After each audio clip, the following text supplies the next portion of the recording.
My name is Cody. I've studied artificial intelligence for over 7 years. Today I'm going to talk about the history of AI, more geared toward computer vision. Thousands of years ago, people envisioned things that would imitate humans. If you bring it up to where computers really started, 1842, Ada Lovelace, she was one of the founders of the ideas of modern computing. In 1890, it was going to take over 10 years to do the 10-year census. So people invented a punch card system that was sort of like like computer programming. And the problem they had was the population was more than people could count in a 10-year period for the census. So they adopted something from the Jacquard loom, which was a thing that would make material, make clothing and blankets and stuff like that really fast. And it was a punch card system. Kind of how it would work is, just say for example, if you had 4 things of thread going this way, so you can see it on camera, 4 things of thread going this way, and you wanted to do under, over, and over, you could do 4 steps by doing that. Or you could lift 2 of the things, and you could let's see if I get an angle, you could just run something straight through it. And so that way you're just lifting 2 things and putting something straight through it. So that reduced the number of steps. So another thing that you could do is you could have multiple things to do it if a machine did, because you're not limited to one going this way, like one thread going this way. And you could lift more than 2 at a time. So you could thread, just say if you would do 50 lines of thread this way, and you could do 50 this way, so in sort of almost like one step or one swoop, you could get 50 times 50, which is 2,500. You get 2,500 things done in one swoop, or one sort of step. And so part of the way that would work is sort of a modification of, you have a spring that would try to push the threads, just say every other thread upwards. A spring attached to some kind of pole or metal thing, and it would try to push it upwards. But you could have a piece of cardboard or some type of metal or whatever that was blocking it from going upwards. But if you want it to go upwards, you could punch holes in that. And when you did, it would go up. So that would then lift the specific threads that you want. And so you could program it to make different patterns. And so then you could expand that and make different types of programs to design different types of clothing. And so that was adopted, and in 1980 it was used to do the census. And so that brought it down from, it would have been over 10 years to do the 10-year census if it was done by hand. That brought it down to, if I remember correctly, it was like 3 months or something. So people could do it in a reasonable time that way. So that was one of the first somewhat modern types of computers. And later, that company merged with another company to become International Business Machines, now known as IBM. So that's part of the history of computers. And artificial intelligence will build on top of this. So people came out with transistors eventually, and transistors were their switches. And so just say if they were originally this big, it might have been bigger, but just say if they're originally this big, if in 1 year you figured out how to get them half that size, and then the next year you figured out how to get them half that size, you half the size every year. So if you do the math on it, just say 1 over these numbers. So 1 over 2, which is half. So it's half the size on year 1. Then half that size would be 1/4. The next year would be 1/8 of the original. Then 1/16, then 32, 64, 128, 256, 512, and 1024. So in 10 years, you would have 1024 times smaller than the original size. And so in another 10 years, it would be roughly 1,000 times smaller than that. And so 1,000 times 1,000 is 1,000,000. So just in 20 years, you have it 1,000,000 times smaller than it was before. And you expand that another 10 years, and that's 1,000,000,000 times as small as it originally was. So then you can start fitting these on way smaller volumes, and like physical volume, length times width times height. And once you do that, it makes it where people can get it cheaper, and all things equal, and it ends up being way cheaper. So like millions or billions of times as cheap per transistor. And so you can communicate huge amounts of information and do processing with that. And since you're not manually doing it, the switches don't have a limit to them to an extent. Excuse me. So if you turn a light switch on and off, just say 1,000,000 times, it'll probably break. But if you turn a transistor on and off 1,000,000 times, it probably won't change anything. So that's they're electronically controlled switches. You've heard of zeros and ones in computing. Zeros represent the switch off, and ones represent it on. So you can communicate data through stuff like that. So what you could do is, you could say you have 1 bit, which is a transistor that can turn on or off. So you have 2 different options. If you have another bit, you have 2 options for each of these 2 options. So this could be on and this one off, or this could be, or this one could be off and on, sorry, or this one could be on and this one on. So that's 2 options. But if you turn this one off, then you have 2 more options. You have off off or on off. So when you put another one, you have double those and double that and so on. So with just 8 bits, you have 2, 4, 8, 16, 32, 64, 128, 256 different options. Now, the way the human eye works partly is that it senses red, green, and blue colors, and it senses those in varying brightnesses and intensities. So the wavelength of light is how wide the wave peaks are from one another, and that's the color of light. So when you see colors, that's kind of what you're seeing. But the height of the light, called amplitude, that's the brightness. And so if you mix different brightnesses of different colors, then the brain interprets that as different colors besides just red, green, and blue. It can interpret it. So the human eye senses red, green, and blue in varying levels. So each pixel on a camera, it does red, green, and blue light at 8 bits, which is 256 different levels of brightness. So it goes from 0 to 255. And so when you have all that, then you can convert pixel value, you can convert pixels into numbers on a computer. And so the numbers can go into neural networks for AI and process stuff and output numbers and be converted into predictions for, is this a picture of a dog or a cat or a mouse, etc. So anyway, that's how part of the history of transistors, or it ties to artificial intelligence. So now you have transistors that fit on really small chips, like huge amounts of transistors. And so you can do way more processing. And so in 1998, Yann Lecun, I believe he built on some work done by some people named Hubel and Weasel in 1952 or 1959, somewhere in there.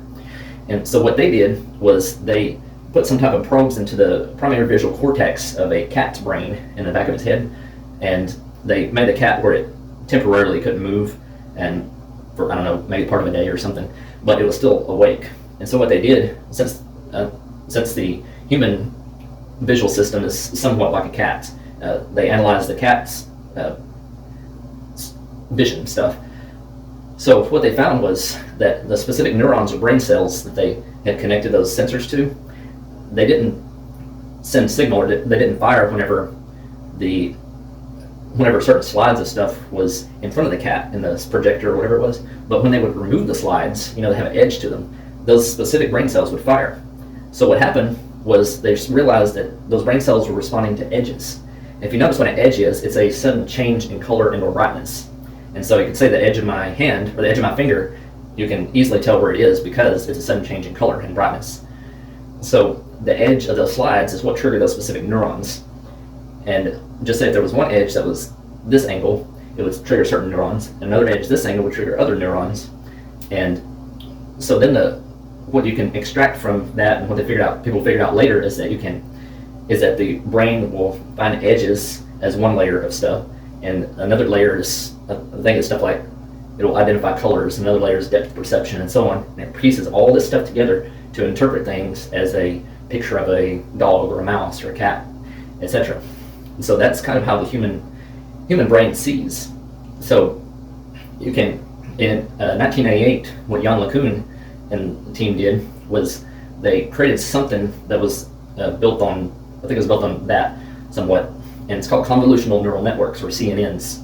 And so the convolutional neural nets, they will take an image and they'll do they'll check a specific, I think it's called a receptive field, or I forgot the terminology, but it'll go at the corner of an image, and it'll look at the pixel values, like the numbers that indicate the brightness of each pixel.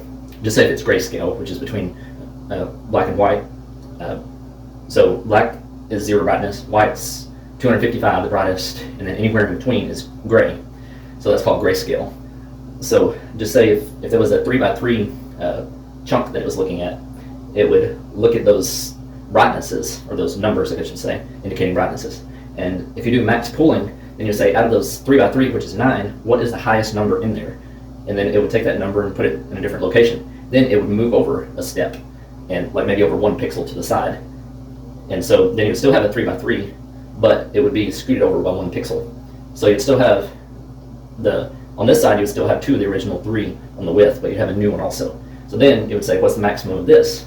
And the highest number in there, you take that out and put it in this other container. And you keep doing this over and over and over to go through the whole pixel, through the whole picture. And then you have this thing that's scaled downwards.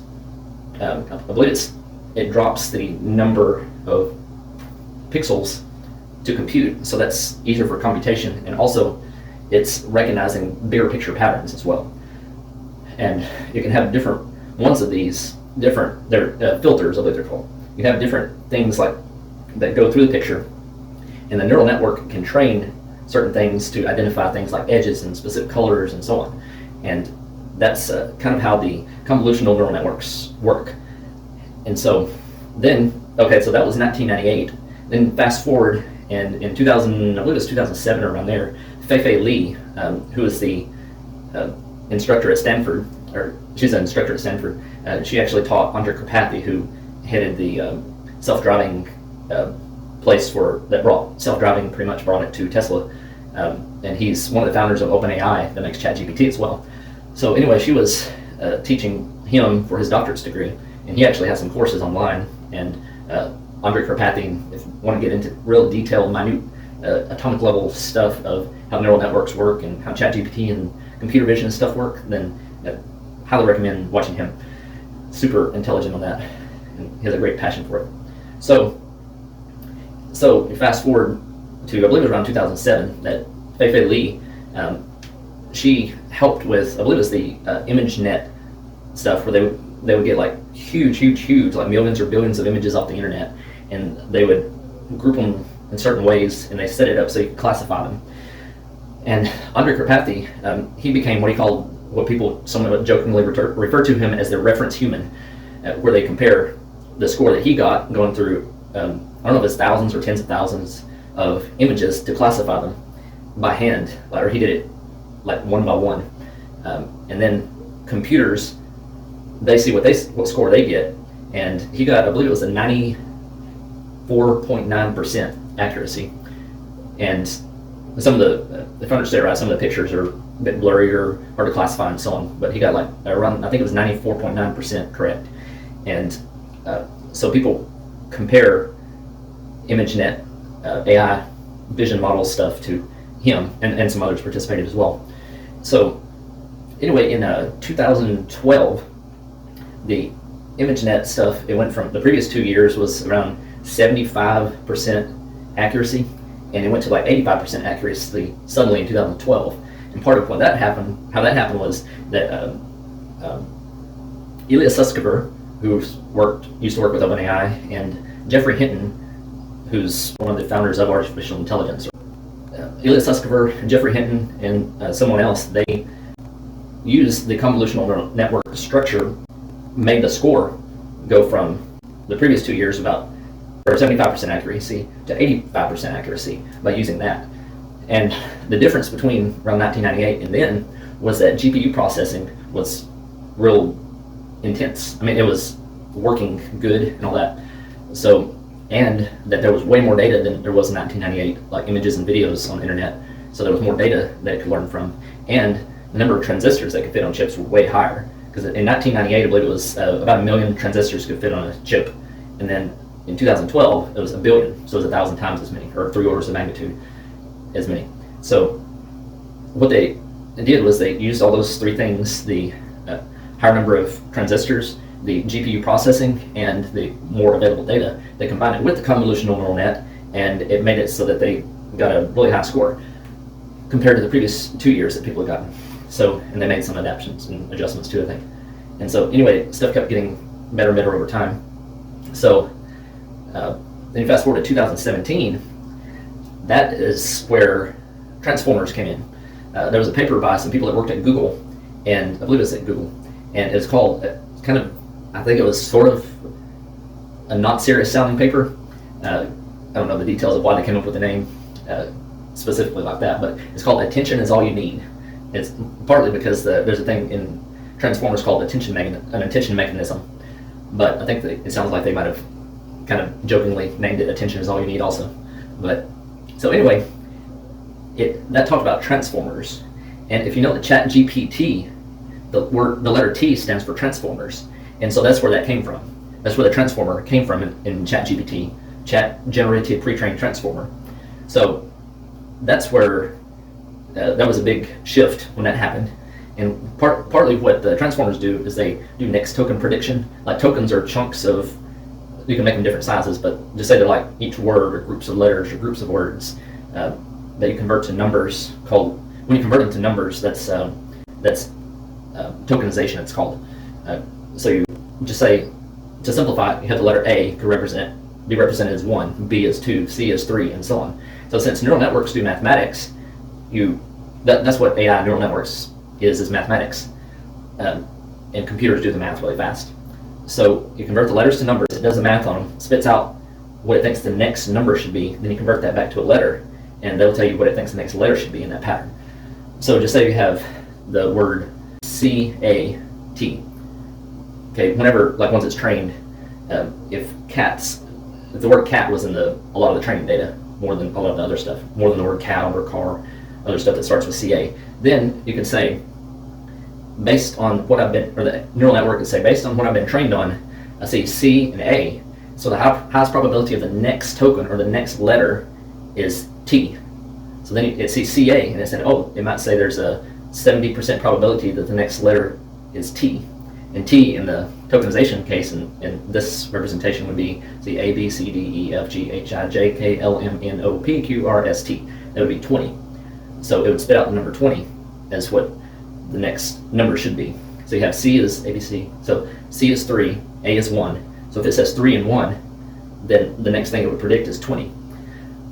And so when you're training it, you can say 20 should be the answer. But after you train it, then it can predict that. And you could say, well, why don't you just write 20 if you know that's the answer? You train it on lots of stuff, and it can do more than just the next letter on that small amount of data, because you can have different combinations and, I guess, somewhat arbitrary or infinite number, not infinite, but extremely huge number of different combinations of stuff. And it can predict, just say if you have 20 words, and then it's trying to predict the next letter or the next word, you can have a huge number of 20 words, of 19 words or 20 words that you combine together. So anyway, that's the up to 2017. Then you get to 2023, 24, somewhere around there I think it was, that DeepSeek, there was a person who figured out, I think it was a person in China that figured out, or maybe multiple people, but they figured out how to make stuff work super efficient and to train stuff way cheaper on less compute, and or to get way more training done. You could also think of it as on the same amount of compute for the same cost.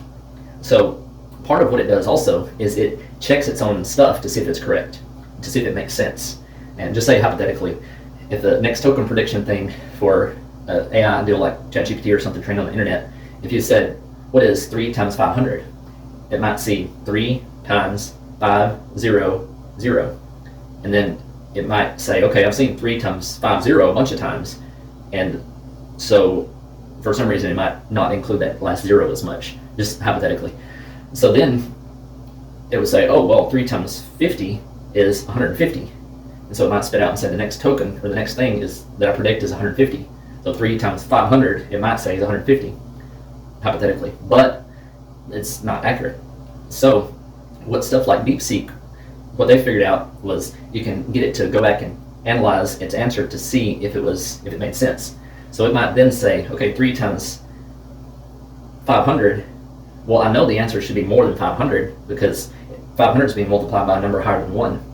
So then you would say 3 times 500 is 150 is not right because the answer is lower than 500. So then this could be its thinking process, for example. And then it can say, okay, I'm going to check this again and see there's another 0 on the end. So I should stick another 0 on the end of the other. Or it can run it in code and Python in the background and calculate it accurate. Then it would say, oh, okay, what makes sense is that the answer is 1500, not 500. So 3 times 5 is 1500. And so it can do all that process before it spits out the answer. You can actually click on stuff and see what it's thinking and its reasoning. So that was DeepSeek, and I think pretty much all major learned language models like ChatGPT, Claude, Grok, etc. use that now. So that's history of artificial intelligence from thousands of years ago up to the last couple or few years. And so Anyway, if you have any questions or comments, just let me know. And if you want to see any other information about AI or computer vision or anything like that, just let me know. Thanks for watching.